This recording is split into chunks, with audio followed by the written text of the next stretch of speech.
Well, good afternoon. For those that don't know me, I'm Brad Schneider, chair of the New Democrat Coalition, and I am excited to be joined by my colleagues, Mark Vesey, Nikki Budzinski, Marilyn Strickland, Andrea Salinas, and Jennifer McClellan. We are part of the New Dem leadership team. I want to start with some news, one old piece of news from a couple days ago. The New Dems were pleased to welcome 5 new members to our coalition.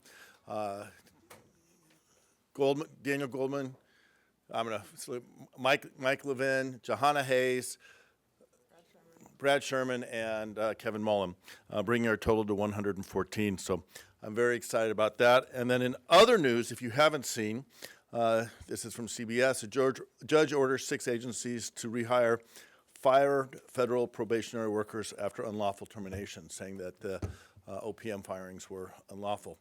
So it is a California judge that issued this ruling. We're waiting for it to be put into paper, and then it'll go through the appeals. But it was a step forward, and we're very pleased to share that. But we are here today to call out the cost of Donald Trump's chaos economy and offer an alternative vision for the path forward for both the Democratic Party and our country. Donald Trump promised to lower costs on day one. Yet 2 months into his presidency, he continues to focus on everything but helping American families make ends meet and get ahead. Thanks to Trump's torrent of tariffs and the whiplash of his daily flip-flops, we find ourselves locked in what the Wall Street Journal calls, and I'm quoting, the dumbest trade war in history, end quote, while the American economy is now staring down the abyss of a recession. Along with unelected billionaire and shadow president Elon Musk, Donald Trump is wreaking havoc across the federal government and our economy, gutting federal programs millions of hardworking people rely on just to give billionaires like Elon Musk a free ride. We see the costs of Trump's chaos economy in virtually every facet of life. Prices for everyday essentials like gas and groceries are going up. Big ticket items like cars, houses, and appliances are going to cost more as tariffs raise the prices for steel, aluminum, and lumber. American retirement savings and the values of Americans' 401ks, their mutual fund stocks, and bonds are in free fall. Just look at your app today. Last month, layoffs in the country spiked 245%, the largest seen spike since the Great Recession. With Elon Musk and his Doge minions accessing Americans' personal data and slashing government employees, experts are now warning that for the first time in our history, Social Security checks may not go out on time, and some may not go out at all. And with Robert Kennedy Jr., a vaccine-denying crackpot running HHS, measles is threatening America's children, and bird flu is ravaging America's farms. To build forward momentum and position Democrats to take the majority next year, we must heed the lessons of the 2024 election. While last year the tide moved away from Democrats nationwide, New Dem members and candidates were successful because our common sense-centered message resonated with the American people. We defended 85 of 87 incumbents and added 25 new members to our ranks, flipping 9 seats from red to blue in the process. New Dems are now the largest ideological caucus in Congress, and we are still growing. As I mentioned, we added 5 new members yesterday, bringing our total to 114, a solid majority of the Democratic caucus. It's clear that our message of pragmatic solutions and our focus on pocketbook issues is resonating with both the American people and our colleagues in Congress. Looking forward, we have to focus on 3 things: economic growth and lowering costs, healthy and safe communities, and strong national security and national defense.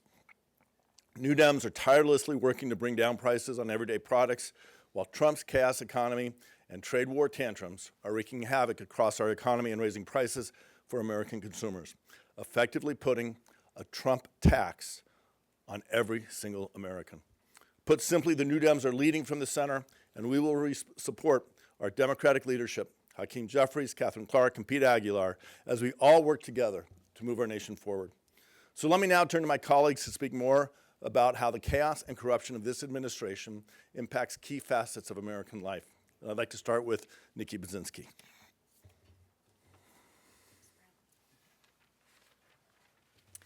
Thank you, Brad, and thank you for sharing our vision for the New Dems this Congress. During his campaign, President Trump also shared his vision. He promised to lower prices, keep us safe on day one. But since taking office, his administration has pursued policies that are having the opposite effect. Take a trip to the grocery store, and you'll find that egg prices are at an all-time high. Turn on the news, and you will hear about the rising cases of bird flu. Instead of addressing this crisis directly, the president took to his Truth Social account to share an article suggesting Americans should, quote unquote, shut up about rising egg prices. I refuse to stay silent about an issue that is putting our public health at risk and threatening the livelihoods of farmers all across this nation.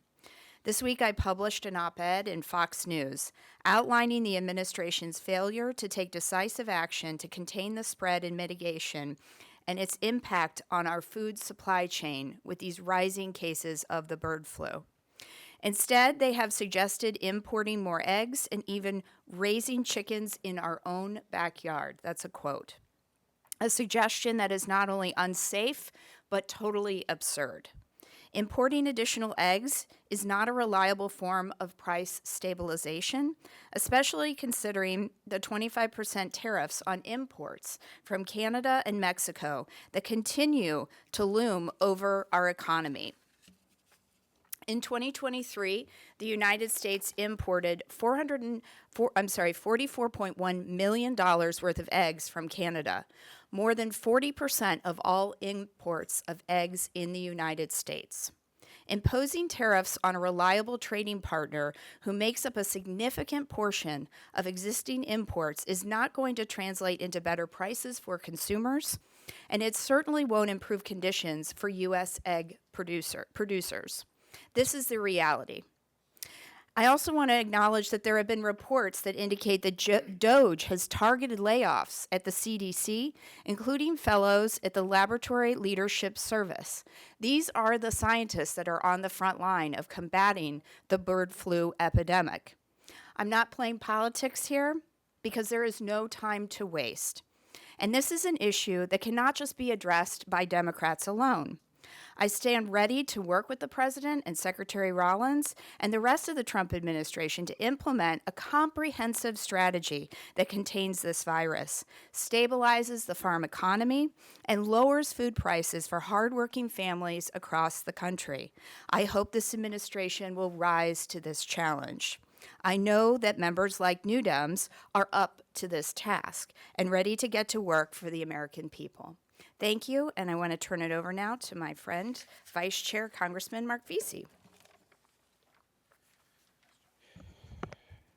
Well,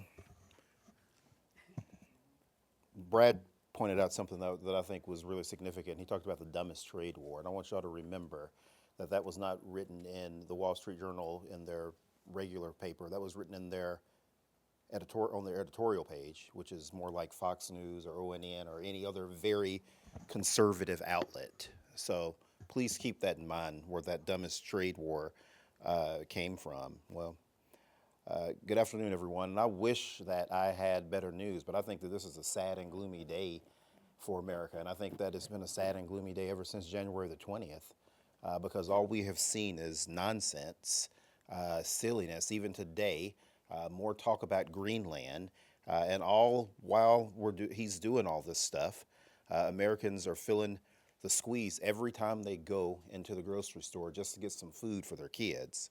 And the cost of everyday essentials, that's milk, eggs, bread, just the basics. Everyone feels like their paycheck is getting thinner. And now what were once basics have really become luxuries. And instead of stepping up to help hardworking Americans, the Trump administration is making things so much worse. Their failure to take decisive action on the bird flu outbreak and curb inflation tells us what we already know. This administration never had a plan to put food on your table. This administration would rather turn the White House into a cheap used car lot than to put food on the table and clothes on your back. All they have shown is that they are willing to unleash chaos through these bullshit Trump tariff taxes that are just absolutely make it harder on families. When Trump said, shut up about the price of eggs, he meant it. The man cannot be bothered because he truly does not give a damn about the American people. He cares about these damn oligarchs more than anybody else. Believe that.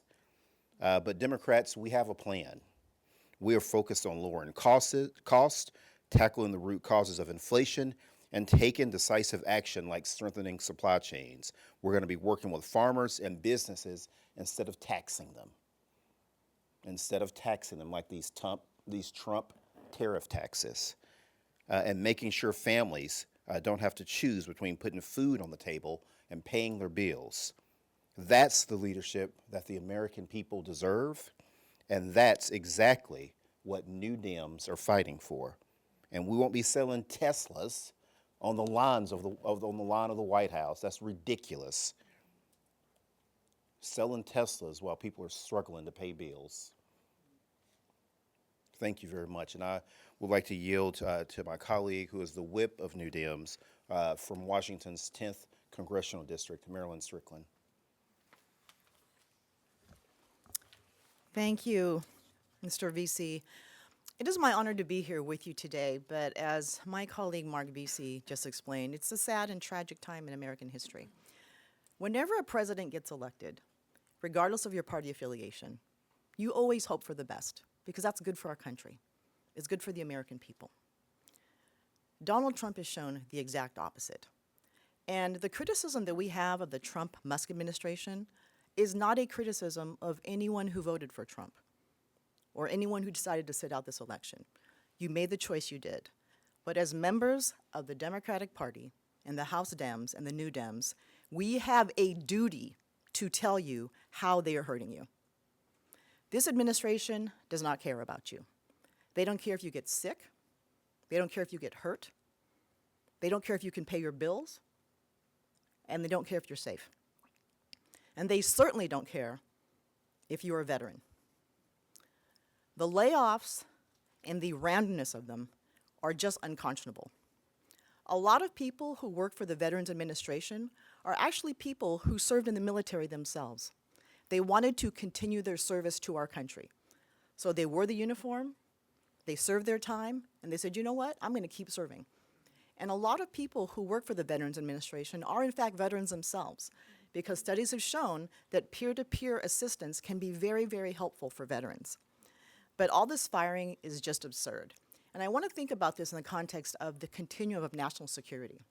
This is a risk to national security. This will hurt our ability to recruit and retain people. And when you have the Pentagon's top official going after diversity, equity, and inclusion, when 40% of the people in the military who are enlisted are actually minorities, it makes no damn sense. Anyone who is qualified and willing to serve should have the right to do so. You can't serve a recruiting crisis if you're trying to keep people out of the military. But the Veterans Administration is vital. It's a vital service. It provides everything from helping people find housing, get access to health care, get mental health care. And the fact that this administration yet again is proving that they care more about lining their own pockets, helping their billionaire friends, they are stealing from the American people, it's wrong, and the New Dems are here to say that. It's now my honor to present my friend and colleague from the Northwest, Leadership Member Andrea Salinas from Oregon's 6th District. Thank you, Marilyn, and thank you, Chair Schneider, and to my other leadership colleagues. As my constituents have alluded to, we are living through a great Republican ripoff right now that's hurting working families in my district and putting more money into the pockets of billionaires.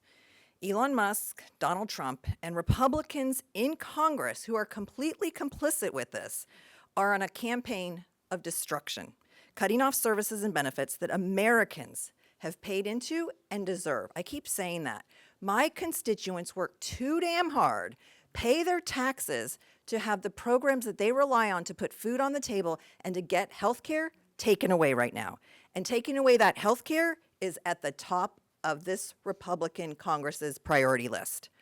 Over 1.4 million Oregonians rely on Medicaid for their health care. That's about a third of our entire population.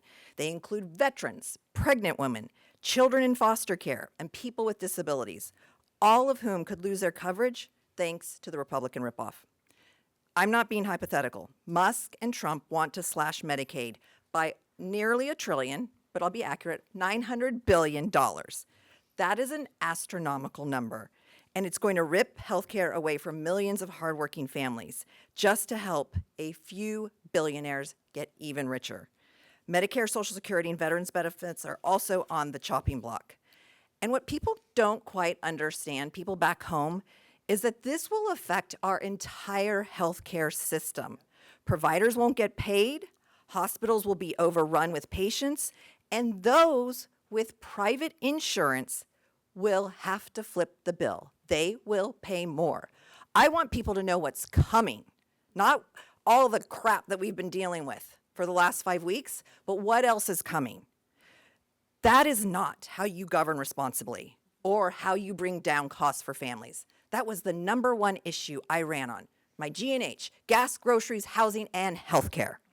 As Democrats, but especially as members of the new Democrat coalition, we need to be the voice of reason amid all this chaos. We will continue to speak out and fight back against the harm being done by this administration, and we are here to offer an alternative vision for America. One where working families always come first, where everyone can afford to see a doctor, put food on the table, and retire with dignity, not just the billionaire class. Thank you for joining us today, and it is my honor to introduce another leadership member, Jennifer McClellan from Virginia's 4th District. Good afternoon. Before being confirmed as the director of OMB, Russell Vought said that he wanted to traumatize the federal workforce. He said he wanted them to be viewed as the villain. He has traumatized the federal workforce. I know because I've received texts from federal workers that say, "Help us." I know because a woman who worked for the VA for years in Texas got a promotion, moved to Virginia to be an IT specialist, was fired, and found out when she showed up for work and couldn't log into her computer. And who are the people that the Trump administration is villainizing and traumatizing? They're the people that make sure our air travel is safe. They're the people who make sure that our water is drinkable and that our food is edible. They're the people that provide health care to our veterans. They're the people who make sure that every child gets the services they need to succeed in school. And when their civil rights are violated, particularly our students with disabilities, they stand up for them and protect them. Now, the Trump administration says, well, many of these jobs can be done by the states. They can't. And in a state like Virginia, that has over 300,000 federal workers who pay taxes into the Virginia economy, who purchase goods and services, putting money into the Virginia economy. And many of them have already filed for unemployment in Virginia. Many of them will not be contributing to the Virginia economy. And the Commonwealth of Virginia cannot absorb these workers. Nor should a nuclear scientist have to go to a website to find a job stacking warehouse shelves. And when you think of this in the context of all of the other cuts that you've heard today, particularly Medicaid, how are the states going to be able to absorb these workers and services when a hole is going to be blown in their budget because of the cuts to Medicaid? A state like Virginia, all of the states are going to be hurt, but particularly Virginia and Texas and Maryland and California and Washington and Colorado are going to be devastated. We, the New Dem coalition and the House Democrats, will not abandon our federal workers. For many of them, like my grandfather, the path to the middle class came through the federal workforce. We will not abandon them because they will never abandon us. Thank you all.